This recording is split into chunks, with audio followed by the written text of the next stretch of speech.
Hello, my name is Christina. In this video, I'm going to review the topics that were discussed in Module 2 for Psych 642. The topics discussed in this module include measures of association, discussing correlation, covariance, confounds, and spurious relationships. Reliability and validity, which discusses consistency and accuracy, and different forms and methods of assessing each, as well as measures of difference to include mean difference, t-tests, ANOVAs, and more. And p-value is another topic, and we'll discuss criticizing the use of p-values in null hypothesis statistical testing. And lastly, statistical power, which is the likelihood of detecting a true effect. In general, this presentation seeks to show the cohesiveness of all the topics covered, as well as past and future topics covered in this course.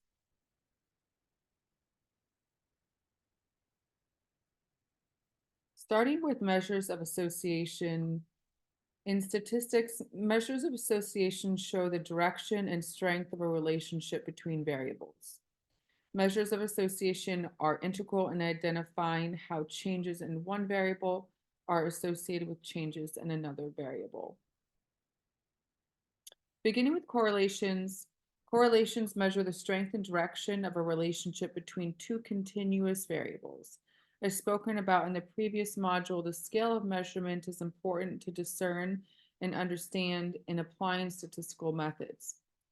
R is the Pearson correlation coefficient and ranges from -1 to 1.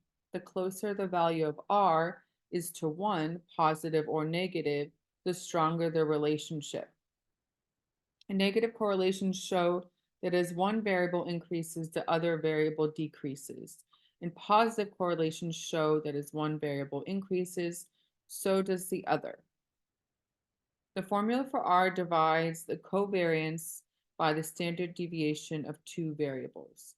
As you can see in the graphical depiction of correlations, the strength and direction of the relationship between two variables can be visually identified. Covariance measures the extent to which two variables change together. Oftentimes in statistics, there are covariates that are controlled as they can vary with an independent variable and misidentify certain constructs seeking to be measured. Covariance shows the direction of the relationship, but not a standardized measure such as correlation. The formula for covariance is identified as the sum of the variables minus their means, divided by the number of observations. The chart below depicts a lab covariance calculation done in this module. We looked at perceived life stress and life satisfaction and observed the covariance. The -12.3 covariance calculated identifies the direction of the relationship, which appears to be negative. This would indicate that as perceived stress increases, life satisfaction decreases. And referencing back to correlations, we see an R value of -0.381, which shows a moderate and negative relationship between variables. As briefly discussed in the last slides, there can be confounding variables identified that influence the relationship between independent and dependent variables in the design. Without knowledge or control of these variables, spurious associations can occur in the true relationship between variables can be distorted. Causality can become very difficult to establish. Spurious relationships, also known as the third variable problem, occur when there appears to be a relationship between variables, but there is actually a third variable that is the cause of the relationship. The best known example that's simple of this is the relationship between drownings and ice cream. As the number of drownings per year increases, so does ice cream sales. Does this mean that eating ice cream leaves one to drown? Or drowning victims often eat ice cream post-mortem? No. The issue occurring is the spurious relationship between the hot summer months, an increase in swimming, as well as increase in ice cream consumption is observed. In statistical analyses, we would identify all variables present as much as possible in an equation. And with a regression model, as will be discussed in the last module, variables can be predicted and controlled. Moving on to reliability and validity, which refers to the consistency and accuracy of measurement. The main text in the section of this module that was used is Reliability and Validity Assessment by Edward Carmines and Richard Zeller. It is comprehensive and reviews fundamental concepts of reliability and validity, as well as principles and techniques for assessing the reliability and validity of instruments used in research. Also, as discussed in the Dawes text, the review of weighted scales and measurement is shown, and Dawes describes a theoretical balance of indices of behavior and measurements in a range of fields, such as the social sciences. This section will pull from the foundations, principles, and means of assessing reliability and validity as described in the Carmine and Zeller text. There are forms of reliability that are discussed in this module. Reliability in general refers to the consistency and stability of measurement.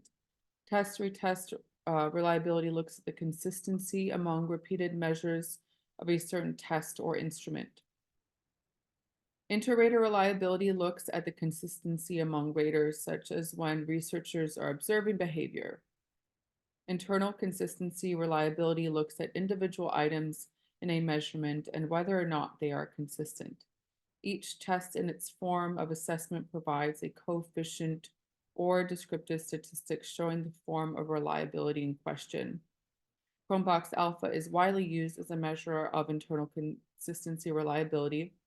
It shows the inter-item correlation to address consistency among items in a scale or measure. The closer the value is to 1, the higher the internal consistency. Lower than 0.7 indicates the items on the scale may not be consistently measuring the concept or construct. Some additional detail on reliability tests. Parallel forms reliability tests addresses the consistency among two tests that measure the same construct, but are different instruments. Tau equivalent reliability looks at the individual items in a measure and assumes that each item tests the same construct being measured equally. It provides a single estimate of the reliability of the test as a whole. Generic reliability test is used when the items in a test do not test the construct being measured at the same level within each item. This is used often to assess how items are related to certain factors within a construct. In the article by Cortina in 1993, it discusses that Cronbach's alpha is one of the most important in pervasive statistics used in research during the construction of an instrument or test. Alpha applies to any set of items regardless of response scale, which is why it is so versatile and very important in addressing consistency. Moving on to validity, it refers to the extent of which a concept or measurement accurately represents what is seeking to be measured. There are several forms of validity. Content validity refers to the items within a measure or the components of a construct and whether they are accurately represented. For instance, in creating a scale on depression, the content validity would show that all components or aspects of depression were represented, such as loneliness, interaction with others, and mood. This can be assessed by an expert in the field, as well as viewing the standards that are already established. Criterion-related validity addresses how one measure or instrument predicts the outcome on another similar measure. Concurrent and predictive validity fall under criterion-related validity as components of a validity assessment. Concurrent validity assessment compares a new measurement to an established one, And predictive validity assesses how well an instrument predicts a future outcome. An example of this would be whether an entrance exam for a university predicts academic performance. Construct validity shows how accurately a measure addresses the construct. This is seen in convergent and discriminant validity, where the validity is measured by seeing if the construct in question measures a construct that is theoretically similar, as well as if this it's similar to a construct that is not dissimilar to a construct that is not theoretically similar. The Pearson-R correlation coefficient is often used in these methods, as well as looking at the p-value for significance. Moving on to measures of difference. Measures of difference are statistics used to quantify the degree of difference between two or more conditions, groups, treatments, or measurements. To start off, why should we measure differences between means? The difference between means matters. Why? It is used in much of statistics, and differences between means can show how treatments and conditions are tested for among groups and individuals, even at different time points. The results of indicate whether treatment is effective or condition shows a certain magnitude of change in comparison to a baseline. The effect size shows the magnitude of the effect, and the difference between means is needed for this. In hypothesis testing, the difference between means can indicate whether observations are true or random. T-tests or ANOVAs are designed to assess differences between means. Informed decisions are made by observing the difference between means and the impact of conditions or treatments. The mean difference is calculated by subtracting the mean of one group from the mean of another group. Central tendency differences are also observed in the mean difference. Effect size takes the means and the variability of the data. Cohen's d is likely the most popular method. T-tests and ANOVAs are used in comparing two or more means, as well as regression, which quantifies in terms of predictions. We can tell when the means are really different through measures of statistical significance, such as post hoc tests, confidence intervals, effect sizes, non-parametric tests, and p-values in t-tests and ANOVAs.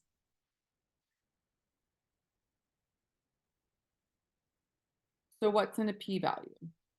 Here we will examine the p-value or significance value in hypothesis testing.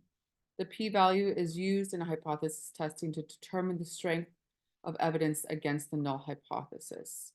In interpreting the p-value, oftentimes it is set as 0.05, and a value lower than 0.05 would provide evidence against the null hypothesis. Conversely, a large p-value suggests that there is a weak evidence against the null hypothesis and often fails to reject the null. Higher or lower values than 0.05 determines the statistical significance of findings. In the Cohen's article in 1994, The Earth is Round, the use of P in hypothesis testing is significantly criticized. Cohen describes the misinterpretation of P is the probability that the null is false, and the misinterpretation that its complement is the probability of successful replication, and the mistaken assumption that if one rejects the null, one thereby affirms the theory that led to the test. Throughout the article, he recommends ways to address the understanding and uses of p-value, as well as alternatives to hypothesis testing, such as the use of reporting effect sizes in terms of confidence limits. P-values address the significance of relationships, such as correlations. In many ways, this article argues for the use of Bayesian statistics rather than frequentist statistics. The last topic discussed in the module is statistical power, which is the likelihood of detecting a true effect. Statistical power refers to the probability that you are rejecting the null given that it is false. It is a unifying concept in all of statistics. Statistical power is a function of sample size, effect size, and Cronbach's alpha. It is the distance between observed means in terms of standard deviation units, which refers back to the topic of measures of differences. As you can see in the diagram, there are several different factors that contribute to statistical power. In conclusion, I wanted to show the relation to all these topics, as well as identify their differences through this presentation. This concludes my presentation on Module 2. I appreciate you listening. Thank you so much.